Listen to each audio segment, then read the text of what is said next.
Close your eyes for just a moment. Picture a small garden, sand raked into perfect lines, a few stones placed with intention. Nothing extra, nothing missing. This garden asks nothing of you. It simply exists, and in its presence, something inside you becomes still. Now open your eyes. What if I told you this garden doesn't need to exist outside?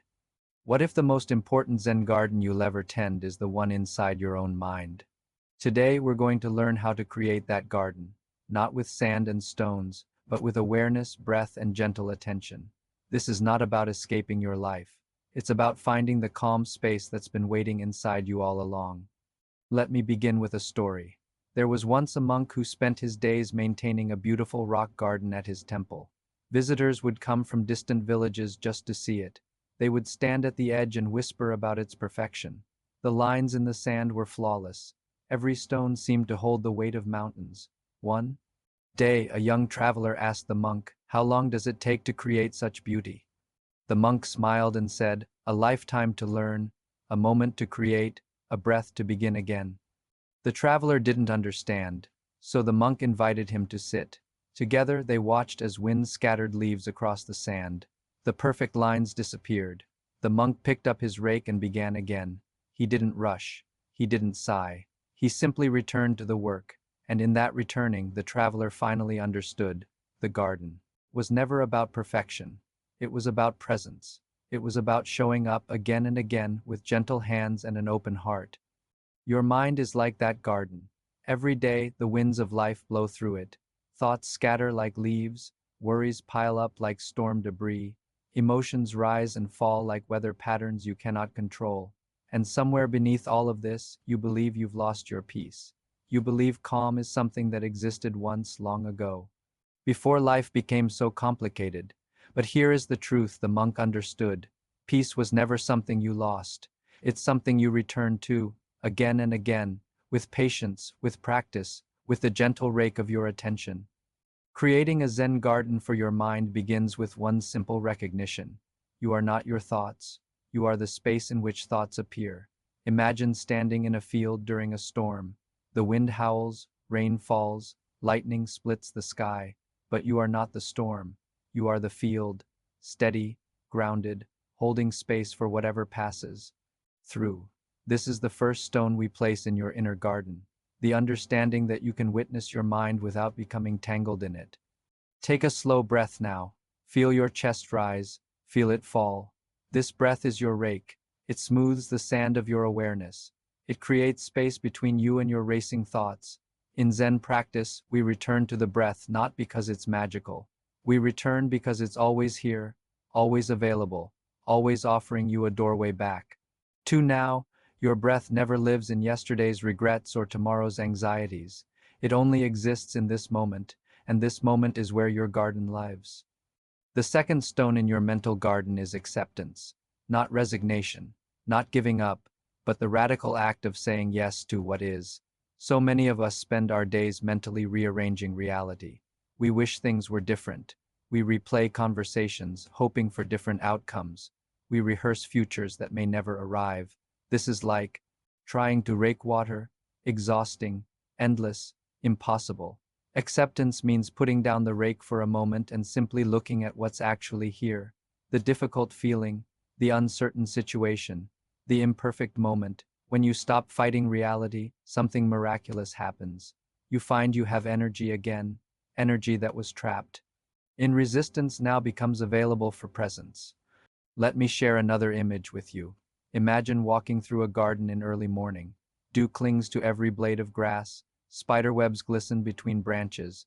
Everything is exactly as it should be. You don't improve the garden by wishing the dew would evaporate faster or the spiderwebs would disappear. You appreciate what's here. You bow to the morning. Your mind deserves this same tender witnessing.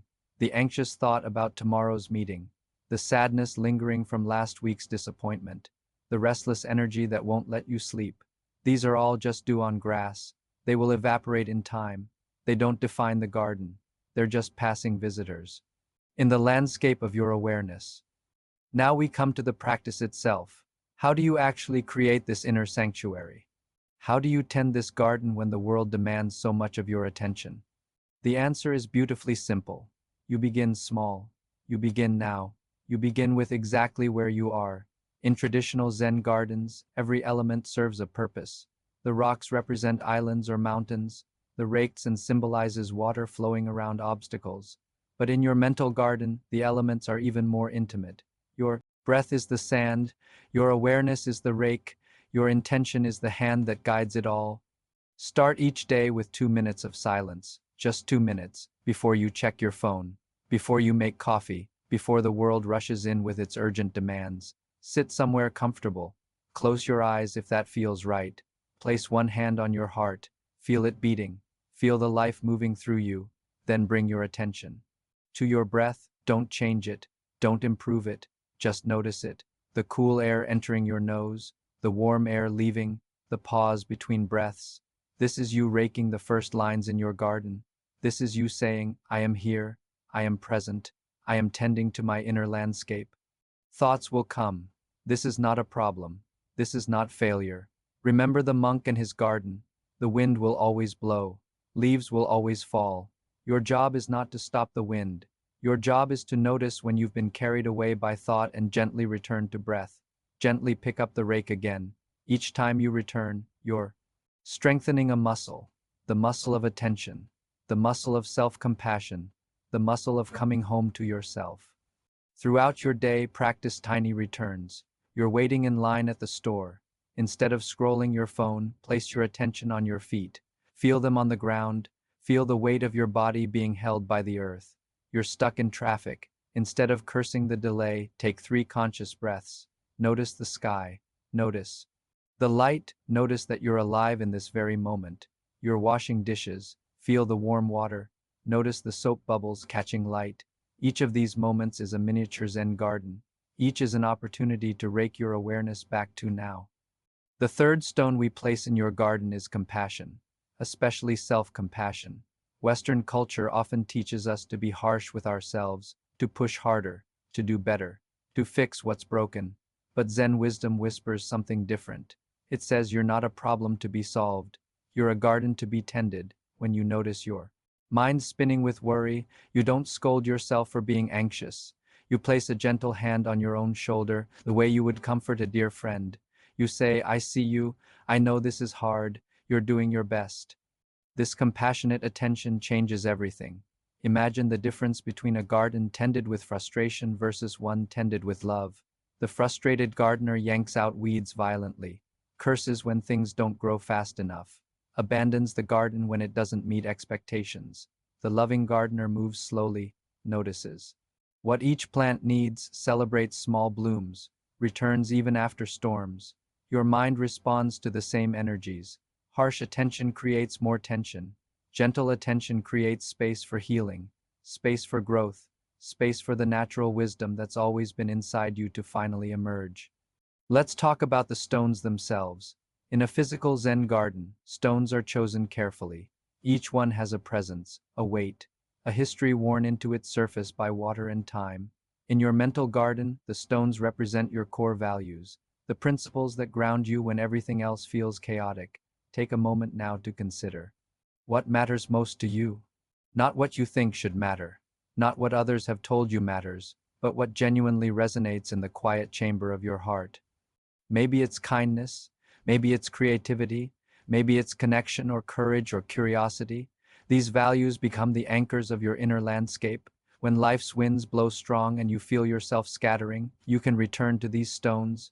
You can ask yourself in this moment, how can I act from kindness?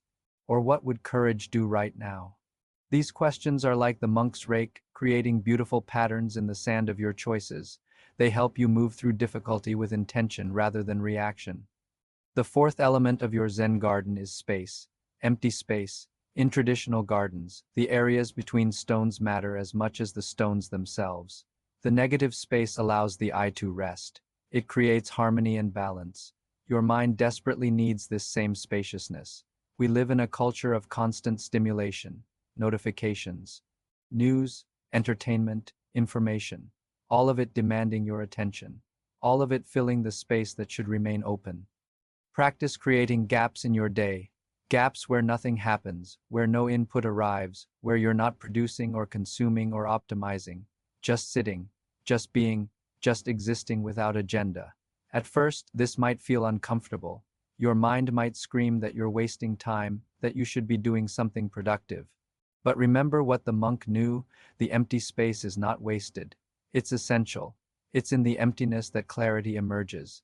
It's in the silence that you finally hear your own wisdom speaking. Consider this. When you pack a suitcase completely full, nothing else can fit, but leave some space and there's room for treasures you discover along the way. Your mind is the same. Pack it full of constant doing, and there's no room for insight, no room for creativity, no room for the spontaneous joy that arises when you're fully present. The empty spaces in your mental garden are where peace lives, where inspiration blooms, where you remember who you are beneath all the roles you play. As we move toward the close of our time together, let's return to the central image, your inner Zen garden.